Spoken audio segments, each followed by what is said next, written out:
Finally आज हमारे channel ने 9000 प्लस सब्सक्राइबर पूरे कर चुके हैं और ये सब मुमकिन हुआ है सिर्फ आप लोगों की वजह से। अगर आप लोग नहीं होते तो हमारा चैनल यहाँ तक नहीं पहुँचता। तो आप लोगों के प्यार और सपोर्ट की वजह से मैं आज नो बड़ी से सम बड़ी बन चुका हूँ। यानी कि 1.5 साल पहले तक मुझे सिर्फ मेरे फैमिली वाले या आस पड़ोस के लोग या मेरे दोस्त लोग जानते थे, लेकिन आज आप लोगों की वजह से आई थिंक मुझे काफी लोग जानने लगे और एटलीस्ट उन लोगों को पता है कि अरहान एंटरटेनमेंट में हमें कौन नजर आता है। लेकिन भले आप लोग मुझे प्यार करो या हेट करो, लेकिन आप ही लोगों की वजह से आज मैं यहाँ पहुंचा। तो बस थैंक यू। और इसी तरीके से आप अपना सपोर्ट बनाए रखना प्लीज। और जिन लोगों ने अभी तक के चैनल को सब्सक्राइब नहीं किया तो बस जो नीचे सब्सक्राइब लिखा है ना रेड में, उसे क्लिक करो और जो बेल आइकन उसे कर देना प्रेस, ताकि जब भी मैं वीडियो बनाऊं सबसे पहले नोटिफिकेशन आपको मिले। तो चलिए शुरू करते हैं हमारा आज का वीडियो। तो हम लोग आज बात करेंगे ब्रीथ सीजन 1 की, जो कि आपको अमेजॉन प्राइम वीडियोस पर देखने को मिल जाएगी। ये सीरीज रिलीज हुई थी 2018 में और कुछ ही दिनों में हमें इसका सीजन 2 भी देखने को मिलेगा। तो इस वजह से मैं इसका रिव्यू कर रहा हूँ। इस सीरीज में हमें तकरीबन 8 एपिसोड देखने को मिलेंगे, जिसकी हर एक एपिसोड की लेंथ ऑलमोस्ट 33 मिनट से लेकर 39 मिनट्स के बीच में। ये इस सीरीज में हमें नजर आते हैं आर माधवन सर और अमित शाह।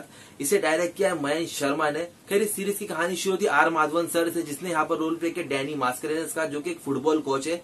उनकी वाइफ की हो चुकी डेथ। अब वो अपने बेटे जॉश और अपनी मॉम के साथ रहते हैं, लेकिन उनके बेटे जॉश को एक डिसऑर्डर है। यानी लेकिन कहानी में ट्विस्ट तब आता है जब डैनी को पता चलता है कि उनका बेटा जॉश अब सिर्फ 5 ही महीने जिंदा रहेगा। अगर इसी बीच अगर उनके बेटे को कोई डोनर मिल जाए तो उसका बेटा सर्वाइव कर लेगा, लेकिन अगर नहीं मिला तो अनफॉर्चुनेटली उनकी डेथ हो जाएगी। उसके बाद डैनी अपने बेटे को बचाने के लिए क्या रास्ता अपनाते, क्या कुछ करते और किस तरीके से उनको क्राइम करना पड़ता है, ये सब कुछ जानने के लिए तो आपको ये सीरीज देखनी पड़ेगी। उसके अलावा आपको इस सीरीज में अमित शाह भी नजर आते हैं, जिसने यहाँ पर रोल प्ले किया सीनियर इंस्पेक्टर कबीर सावंत का, जो कि एक ईमानदार ऑफिसर होते हैं।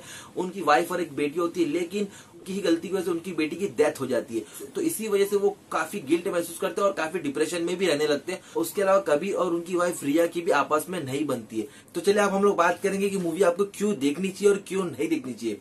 तो सबसे पहले मैं आपको बताऊंगा इस सीरीज के कॉन्सेप्ट के बारे में। तो देखिए यहाँ पर आपको फादर और सन के बीच का जो रिलेशनशिप यहाँ पर देखने को मिलेगा ना, वो आपको through out the way emotional करेगा।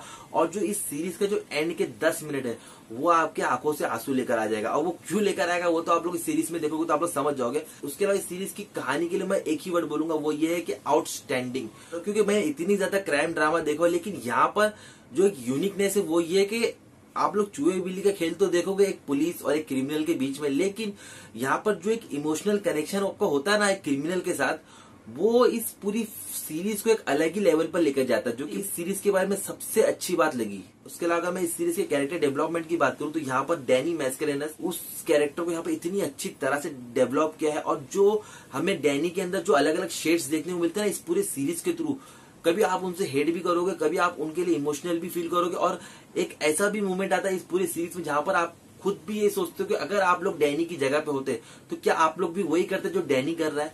और अगर आप लोग फादर हो तो ये चीज तो आप लोग जरूर सोचोगे कि आप अपने बेटे के लिए किस हद तक जा सकते हो। उसके अलावा जो दूसरा कैरेक्टर है कबीर सावंत का, वो कैरेक्टर को देख के मुझे एक्चुअली फील हो रहा था कि 2013 में एक मूवी आई थी, मलयालम मूवी थी जिसका नाम था मेमोरीज।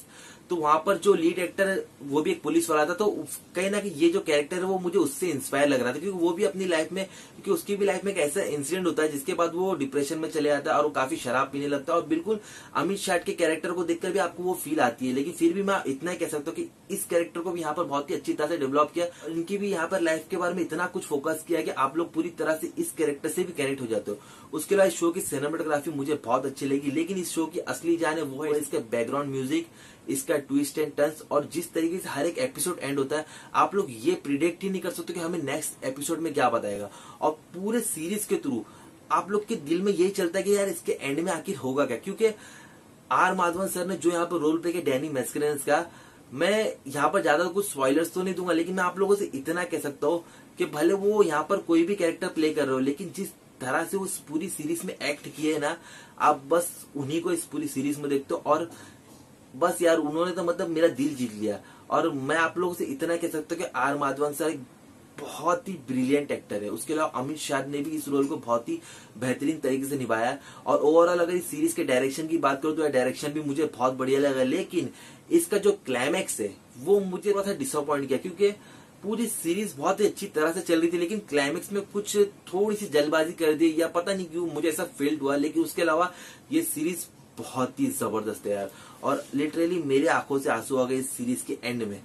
वो शायद इसलिए आए होंगे क्योंकि मैं भी एक फादर हूँ, मेरा भी एक बेटा है, और कहीं ना कहीं जो बॉन्डिंग यहाँ पे डैनी और उसके बेटे के बीच में नजर आती है ना, बिल्कुल उसी तरीके की बॉन्डिंग मेरे और मेरे बेटे अरहान के बीच में भी है। तो कहीं ना कहीं मैं डैनी से बहुत ज्यादा कनेक्ट हो रहा था। लेकिन ऑल्दो यहाँ पर जो जो चीजें डैनी ने किया है पूरी सीरीज में, मैं उससे इतना सहमति तो नहीं रखता हूँ। लेकिन अगर आप लोग खुद को डैनी की जगह पर लाकर देखोगे ना, तो आप लोग सच बताना कि आप लोग क्या करोगे उस मूवमेंट में। तो ये सब मुझे आप लोग कमेंट सेक्शन में बता सकते हो। तो कहने का मकसद ये है कि इस सीरीज ने मेरा दिल जीत लिया है, और इस सीरीज को अगर मैं रेटिंग दूंगा, हालांकि इस तरीके के शोज को रेटिंग देने का मैं अपनी औकात के भारी मानता हूँ, लेकिन मैं आपको इतना ही कह सकता हूँ कि सीरीज को मैं 10 आउट ऑफ 10 दूंगा, क्योंकि ये सीरीज मुझे बहुत अच्छी लगी। मुझे आप लोग का बिल्कुल भी आइडिया नहीं है। तो इस सीरीज के थ्रू मेकर्स ने एक बहुत ही अच्छा मैसेज देने की कोशिश की है। उस मैसेज को भी आप लोग जरूर समझना, और आप लोग भी आपके ऑर्गन्स प्लेज करो, ताकि आपके मरने के बाद कई और लोगों को भी जिंदगी मिल सके आपके ही ऑर्गन्स की वजह से। तो यार अब मैं जा रहा हूँ, उसमें कुछ लीगल फॉर्मेलिटी से वो पूरी करनी पड़ती है, तो मैं तो जरूर प्लेज करूंगा, लेकिन आप लोग भी करना। तो मिलते हैं नेक्स्ट वीडियो में, तिल देन दुआ में रखना, बाय।